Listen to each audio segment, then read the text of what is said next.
Very good.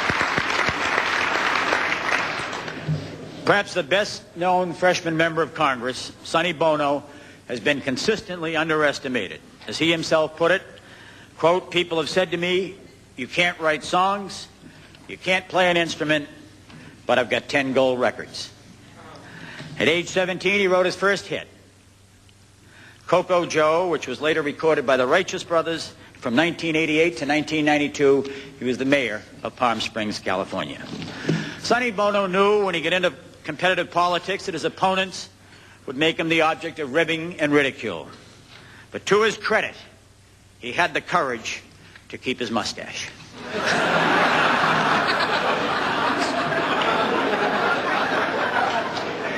Asked by an interviewer his favorite book of 1995, Sonny Bono answered, "The Miracle of Helium," because you can't put it down. His fundamental sense of fairness continues to impress me. Sonny serves on the Banking and Financial Services Committee. Tonight he was commenting on the basic unfairness of life. For example, as Sonny put it, if a banker writes a bad poem, nobody says anything. But the poor poet who writes a bad check, all hell breaks loose. Ladies and gentlemen, Sonny Bono.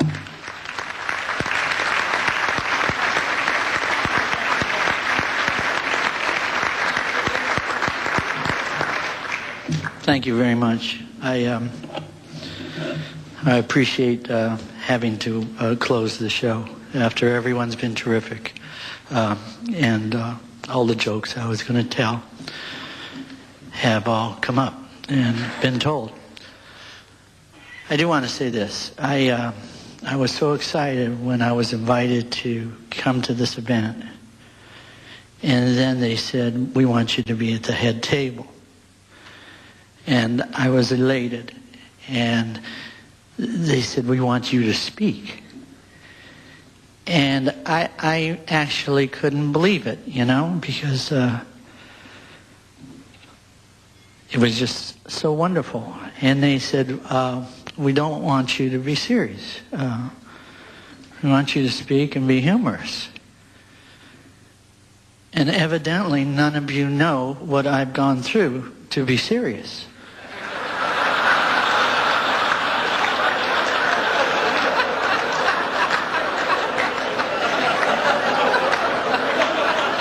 I mean, look back a little bit. You remember the other woman, of course, and she wasn't easy to shake when I wanted to pursue this career.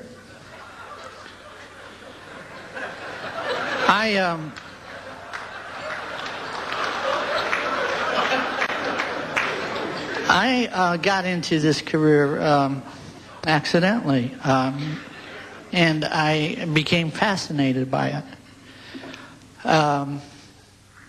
I wanted to get a license to put a sign on my restaurant. I thought I couldn't get back in show business, so I thought I'd cook pasta for the rest of my life.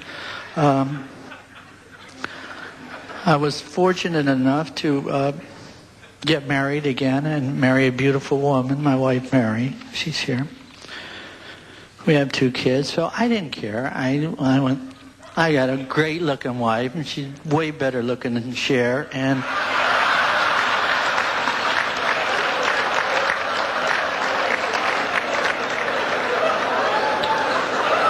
she's taller, and she's 33.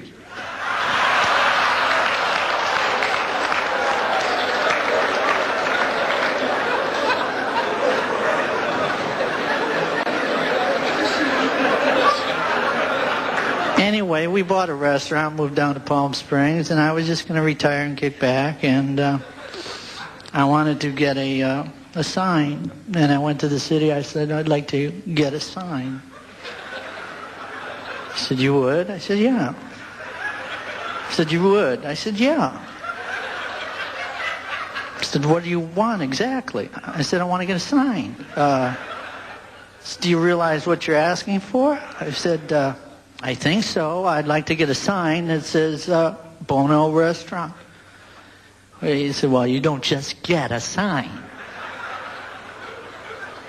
This is city government. I said, oh, I'm sorry. He said, fill this out. I said, oh, okay, bring it back tomorrow. So I felt better. He said, bring it back tomorrow. So I brought it back tomorrow. And he said, come back in a week. So, all right. And then he said, come back in about 3 more weeks. And he said, don't come back for a while. So I started not to like this guy. And we bought the restaurant, so I was making payments now, and I couldn't open it because I couldn't get a sign.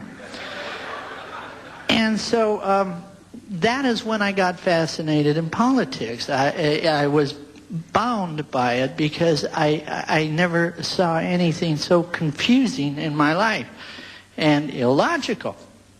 So finally I went there and I said, listen, I've worked out our problem.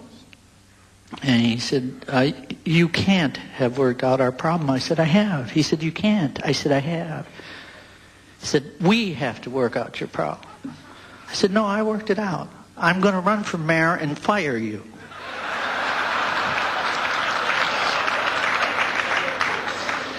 So I ran for mayor and I fired him. Yeah, he's, but I'm not totally heartless. He's my gardener now.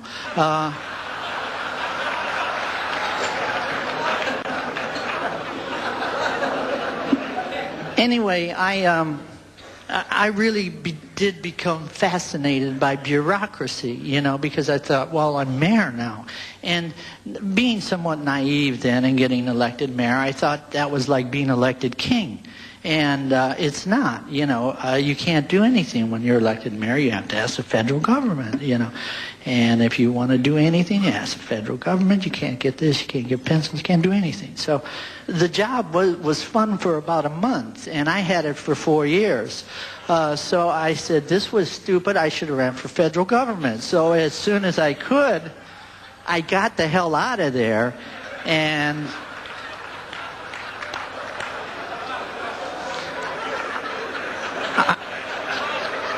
I made an assessment of government, and the guys that looked like that were having the most fun were the senators. I mean, they had this great attitude. I mean, it appeared like they could tell anyone to go to hell, and they would say, yes, sir, thank you, and God bless you.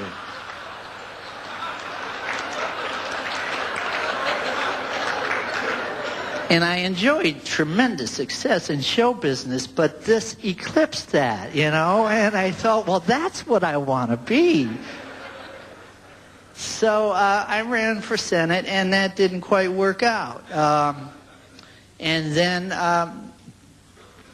with the encouragement of my wife, I wanted to stay in politics because I was fascinated by these guys and you guys out there, that I pursued it after that and ran for Congress and won. So here I am.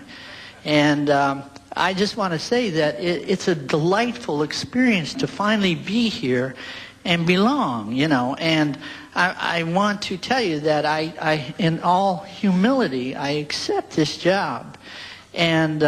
And now I'm performing in this job, and I'm on 2 wonderful committees, banking and judiciary, which is staggering for a freshman to get on such prestigious commissions, you know. But what I do is I now am in a brand new environment and watch all this elegance.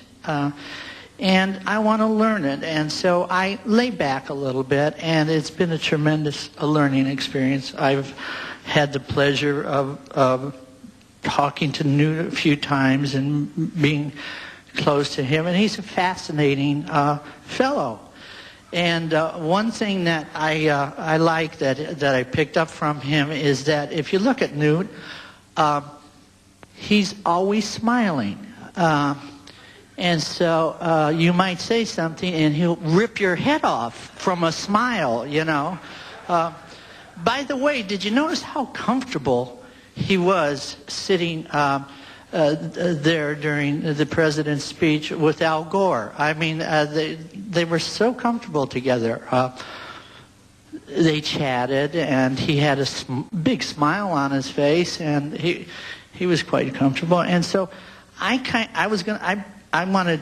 didn't know what the protocol is at a State of the Union address. So I watched leadership. So I watched Newt, and I watched Dick Armey.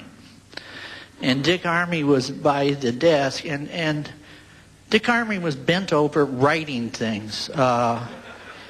And there was outbursts of class. Oh, you want me to get the hook? Okay. Anyway, I'll get out of here. I just want to say that I'm thankful that I didn't have to follow Barney Frank. That is the most, and he's here tonight, and he's another fellow I'm learning from on the floor. The guy's amazing. I mean, he, Mr. Speaker, and he does the best Shecky Green I've ever heard, and.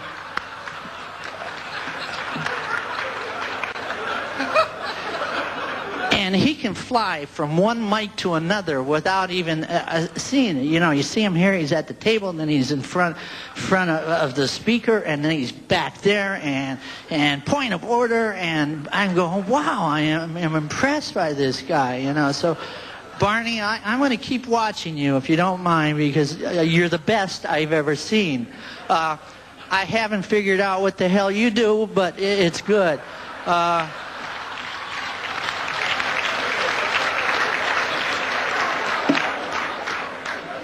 And another tremendous one on our side is Mr. Dornan.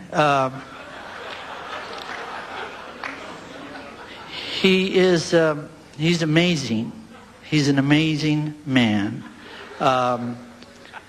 Here's a man who can enjoy life, and I envy that, because he doesn't care when you talk to him what you're saying, or why you're saying it, or even if you're there.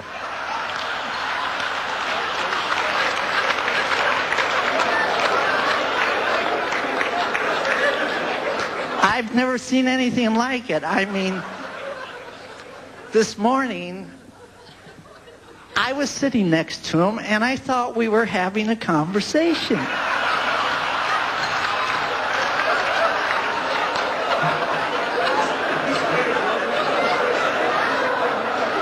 And they were doing these 1 minutes, and I want to learn about these 1 minutes, you know, because I thought, well, and they'd come and say, "Do you want to do 1 minute?" I said, "No, I'm very bashful. So please let the other members do it, you know." So I'm talking to Bob Dornan, and he's not listening at all, but I thought he was, and we're having a pleasant conversation, and these innocent little 1 minutes are going by, you know, balance of budget, different little things, and many items on the president's speech last night, but innocent enough. And so Bob said, I think I'll say a word.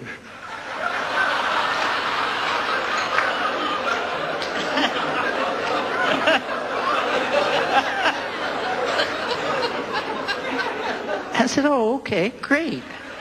Now, he didn't care if I said great. I mean,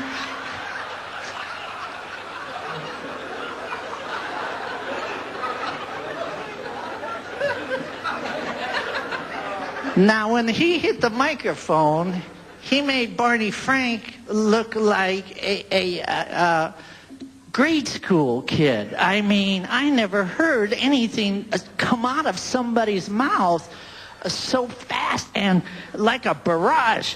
And I just want to say the president is this, and he did that, and I went, my gosh. And you know, I thought he meant it. And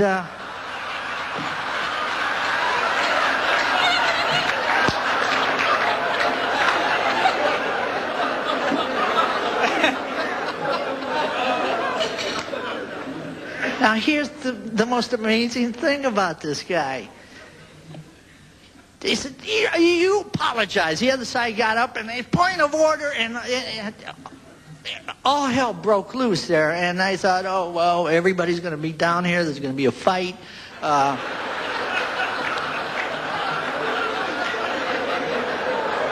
So I sat close to J.C. Watts.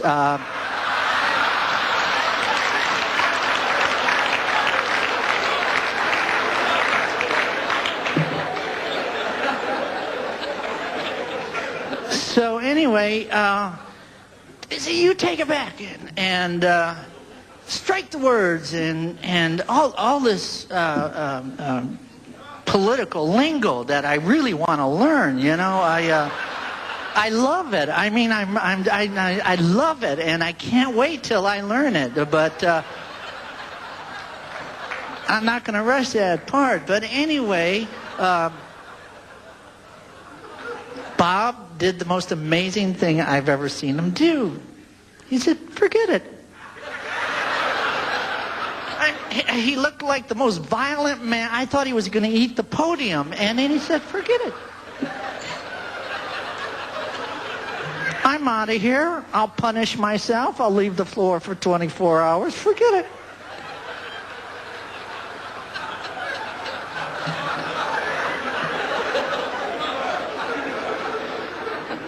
Phil Graham's here.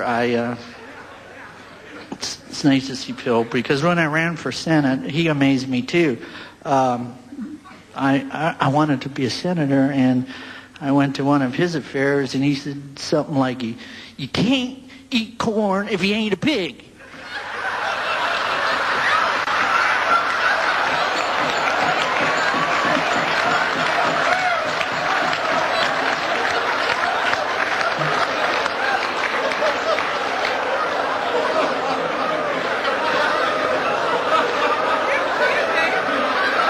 I said to my wife, what the hell does that mean? Everybody clapped. They knew what he was talking about. So I dropped out of the race and backed Bruce Hershenson. Anyway, getting back to Dornan, he said, I'll punish myself. I'm out of here. I'm off the floor. I won't speak. And so that upset the other side. They said, wait a minute. He's punishing himself. They got totally confused because their plan was to punish him and punish me too, and all the rest of the members. They were going to make us all come out of our office where we were comfortably having coffee for the morning and come down here with that little thing and stick it in there, and you go, what do I hit? Yay, nay, or present. And so they were all huddled, and then our side huddled at their table, and there was these looks, and all they could do was look, and it was wonderful because they didn't know what the hell to do either. And they had to turn it over to the parliamentary guys.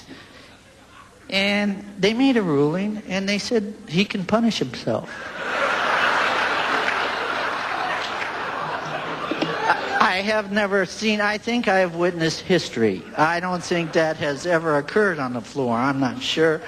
But from the look on Mr. Bonnier's face, I think it was a first time, because I mean, if you want to see confidence expressed on the floor, it's Bonnier. The man has attitude.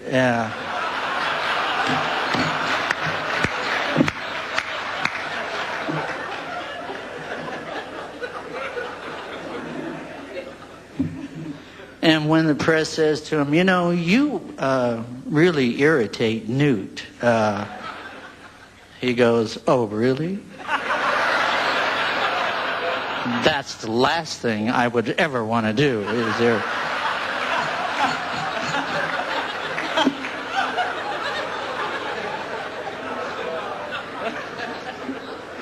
So I said to JC, it looks safe, JC. So I think I'm going to go back up and finish my coffee. I think somehow they screwed up. And so I was going to go back, but out of curiosity, Bob Dornan was smiling, and he still was content with punishing himself. So I made it a point to stop Bob and grab him and made him look me in the eye. So I knew that maybe I could communicate with him for a short period. I said, Bob, why did you do that? And then go ahead and punish yourself and take yourself off the floor and get kicked out of here. And he said, I'll be on C-SPAN every hour. Who cares? So I love this game. I mean, I think it's fascinating. I am so pleased that we are all so dedicated to mankind. Unlike show business, where there you have egomaniacs and you have power mongers and you have elitists, you know, and here I am now part of this wonderful institution that is going to move mankind forward. So I'm going to leave the podium now. I was only supposed to do 3 minutes. I've done a half an hour. My wife's going to kill me. I just want to say this, that again, I was very saddened when I was told that I couldn't speak to you seriously. And so I just hope that in the future, I'll do this just this time. But from now on, I'm serious. Thank you very much.